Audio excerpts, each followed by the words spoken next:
As coronavirus roils the nation, Trump reverts to tactic of accusing foes of felonies. On a day when coronavirus deaths passed 80,000 and top government scientists warned of the perils of loosening public health restrictions too soon, President Trump used his massive public platform to suggest a talk show host he has clashed with committed murder. Since writing "Happy Mother's Day" at 8:10 a.m. on Sunday, Trump has used his Twitter account to make or elevate allegations of criminal conduct against no less than 20 individuals and organizations. Since Sunday, he has tweeted more often about alleged crimes by his perceived opponents than he has about the pandemic ravaging the country with mass death and unemployment. The list of purported culprits Trump has charged include 2 television news hosts, a comedian, at least 5 former officials from the FBI and Justice Department, the state of California, a broadcast television station, and at least 5 top national security officials from President Barack Obama's administration. Pressed for specifics by a Washington Post reporter, Trump demurred. Over the course of his presidency, Trump has responded to criticism of his performance or comments by suggesting or outright asserting that his critics are criminals. The president, who is reported to have developed a habit of watching copious amounts of cable news coverage at all hours of the day, lashed out against MSNBC anchor Joe Scarborough on Tuesday, insinuating that he should be prosecuted in the death of a congressional aide.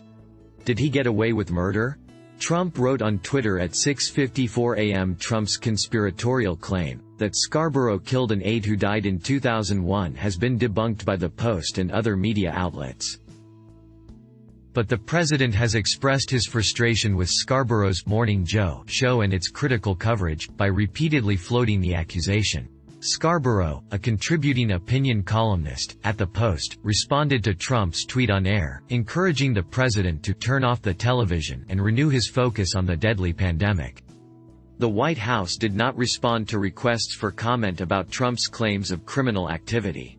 It's far from the first time Trump has accused his foes of felonies. Throughout his presidency, which has been plagued with its own mix of scandals, investigations and guilty pleas, Trump has claimed that his enemies were the ones truly worthy of prosecution. Cohen later pleaded guilty to several felonies, including campaign finance violations, implicating Trump. Trump responded by insinuating that investigators should investigate Cohen's father-in-law, though he did not identify any crime. Since taking office, Trump has casually accused multiple people of treason, ranging from former FBI Director James B. Schiff D. Califf. Read an embellished version of a phone call between Trump and Ukrainian President Volodymyr Zelensky. During a congressional hearing in September, Trump suggested he should be arrested. Schiff being brought up on charges for fraudulently making up a statement and reading it to Congress as if this statement, which was very dishonest and bad for me, was directly made by the President of the United States. This should never be allowed, the president wrote. Trump has been accused of many illegal activities, and was impeached by the House for abuse of power and obstruction of Congress after he encouraged Ukraine's president to investigate former Vice President Joe Biden and his son, Hunter Biden. While Trump has denied wrongdoing, several of his aides and associates have pleaded guilty to numerous crimes. In historic vote, Trump acquitted of impeachment charges. In recent days, Trump has tried to shift attention from the twin economic and health care crises, seizing on new revelations from the Justice Department that he claims are exculpatory for his administration.